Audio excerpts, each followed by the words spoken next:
Terima kasih Mas dari pertanyaan pertamanya. Kemudian itu Mas, kalau yang membedakan fasilitasi dengan teknik yang lain itu bagaimana? Kalau kita mendengarkan, mungkin pernah dengar penyuluhan seperti itu Mas, Betul. penyuluhan itu mungkin apa yang menjadi perbedaan gitu dari dengan fasilitasi? Baik, gini Mas Sial. Nah, tadi saya singgung sedikit bahwa memang penyuluhan dengan fasilitasi kan berbeda. Penyuluhan itu fungsi utamanya adalah kita untuk mentransfer ilmu pengetahuan. Makanya kemudian dalam konteks lapangan ada istilahnya itu penyuluh, ada istilahnya narasumber. Sedangkan fasilitasi itu adalah kita mencoba untuk memfasilitasi, mendampingi proses-proses yang ada atau proses-proses yang terjadi dalam masyarakat.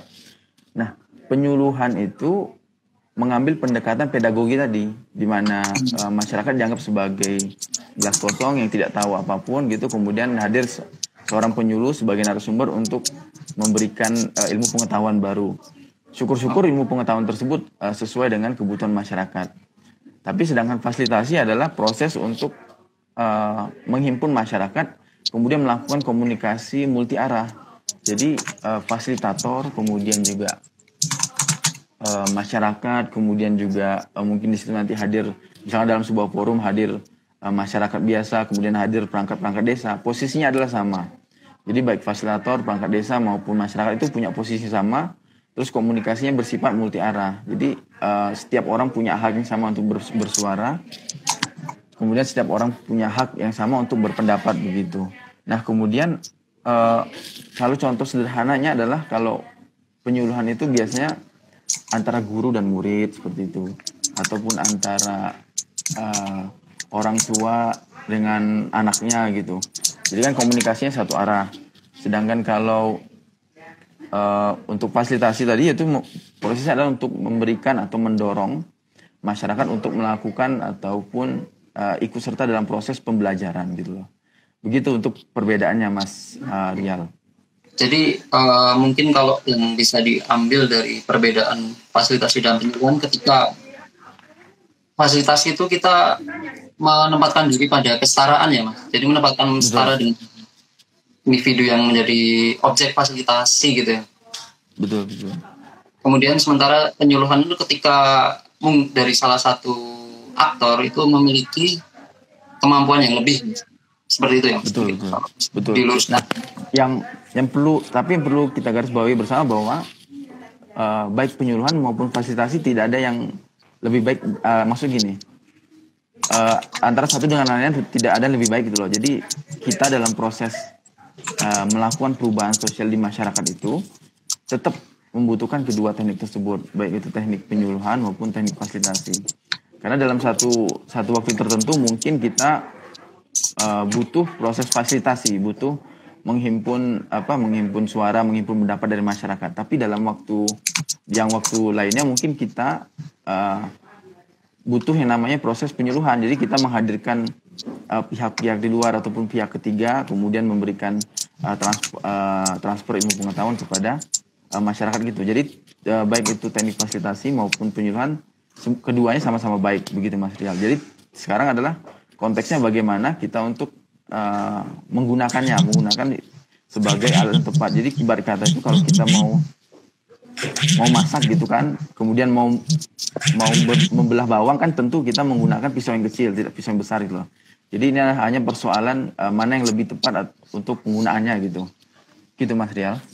Oke, terima kasih Mas Reiki dari pemaparannya. Kalau ini Mas, tahapan dari fasilitasi itu apa saja sih Mas? Mungkin dari awal sampai berlanjutnya. Baik. Oke. Baik Mas Rial, mungkin sebelum kita lanjut mengenai pembahasan tahapan-tahapan fasilitasi, ada beberapa hal yang perlu diperhatikan nanti sebagai seorang fasilitator ya. Yang pertama yaitu substansi fasilitasi itu sendiri. Kemudian yang kedua yaitu proses fasilitasi. Kemudian yang ketiga itu relasi dari fasilitasi.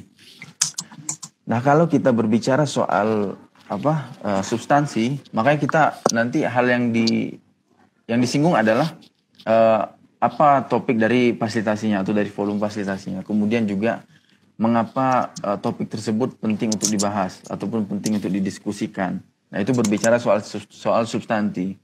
Kemudian apakah dalam proses fasilitasi kita ingin mencari pemecahan terhadap suatu masalah, atau kita ingin mengembangkan atau memetakan potensi-potensi yang ada di desa misalnya gitu. Nah, jadi substansi ini berbicara soal agenda fasilitasi gitu lah. Dalam konteks forum gitu Mas ya, forum-forum.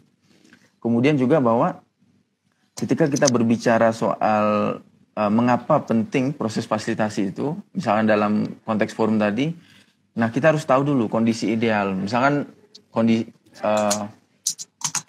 saya biasanya mencontohkan gini, ketika perpustakaan itu kan di dalam sebuah kampus, perpustakaan itu kan idealnya adalah tempat ataupun jendela ilmu pengetahuan, tempat di mana mahasiswa berkumpul untuk membaca, mencari referensi.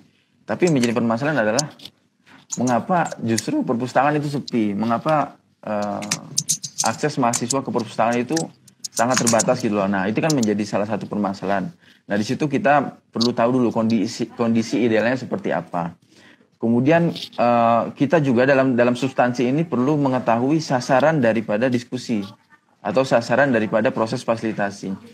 Sasaran di sini bukan dalam konteks orang ya, bukan orang ataupun individu, tapi sasaran adalah kira-kira ketika forum ini selesai dilakukan, apa sih yang akan didapatkan? Apakah nanti kita akan mengetahui strategi-strategi untuk meningkatkan kunjungan mahasiswa ke perpustakaan? Apakah setelah forum fasilitasi ini dilakukan, kita akan mengetahui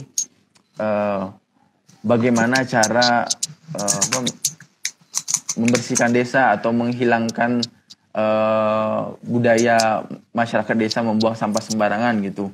Ataukah ketika forum fasilitasi sudah selesai dilakukan, kita bisa mengetahui strategi apa yang bisa dilakukan untuk meningkatkan kemampuan ibu-ibu rumah tangga di sekitar di desa begitu. Nah, jadi sasaran di sini adalah strategi ataupun hasil akhir dari proses fasilitasi itu.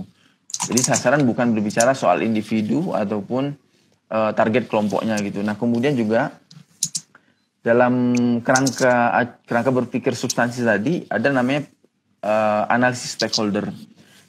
Nah, ini sudah sering diterapkan oleh teman-teman NGO ataupun LSM. Biasanya mereka ketika akan melakukan sebuah forum fasilitasi, mereka kemudian memetakan kira-kira siapa saja atau stakeholder mana saja sih yang punya andil, punya peran gitu dalam pemecahan masalah yang dalam pencarian solusi untuk masalah yang kita akan pecahkan gitu. Misalnya kita kembali ke contoh perpustakaan tadi. Nah, artinya adalah orang-orang yang kemudian ataupun stakeholder yang kemudian kita undang adalah mungkin nanti itu pengurus perpustakaan, kemudian perwakilan prodi, kemudian juga mungkin dari perwakilan mahasiswa gitu. Nah, maaf kata bukan mendiskreditkan, kita tidak mungkin mengundang mungkin dalam bahasanya mungkin kita tidak mungkin mengundang satpam, kita tidak mungkin mengundang bapak ibu dari office boy atau petugas kebersihan untuk membahas atau mendiskusikan berkaitan dengan mengapa terjadi penurunan minat mahasiswa berkunjung ke perpustakaan. Nah gitu. Nah, makanya dalam konteks substansi tadi, analisis stakeholder ini sangat dibutuhkan. Nah, kemudian yang kedua yaitu selain substansi adalah namanya proses. Nah, proses di sini nanti sudah termasuk dalamnya adalah teknik-teknik ataupun metode-metode yang kita gunakan dalam proses fasilitasi. Misalnya metodenya adalah metode brainstorming, curah pendapat gitu. Kira-kira metode-metode apa atau teknik-teknik apa yang bakal digunakan gitu. Itu berkaitan dengan proses. Jadi kan sudah ada substansi, sudah ada proses, kemudian yang terakhir yaitu relasi. Relasi ini berkaitan dengan keterampilan kita sebagai seorang fasilitator nantinya. Karena dalam konteks forum, kita memfasilitasi sebuah forum, kita kan nanti mengundang banyak orang dengan berbagai latar belakang yang bermacam-macam gitulah. Mungkin nanti ada yang dari kelompok tani, mungkin nanti ada dari kelompok ibu-ibu gitu. Nah, dalam proses relasi ini kita sebagai seorang fasilitator harus mampu menguasai forum. Artinya nanti mungkin kita bagaimana caranya untuk sehingga forum tersebut tidak didominasi oleh segelintir orang, ataupun bagaimana caranya kita untuk memancing bapak ibu yang ada dalam forum itu untuk bersuara, untuk berpendapat gitu. Karena kan harapannya adalah ketika kita mengundang mereka karena mereka punya kapasitas ataupun punya pengalaman untuk permasalahan yang sedang akan kita bahas gitu loh. Nah, itu berkaitan dengan relasi gitu. Jadi makanya nanti sebagai seorang fasilitator, 3 hal tersebut menjadi penting untuk perhatikan. Pertama substansi, kemudian juga proses, dan juga relasi.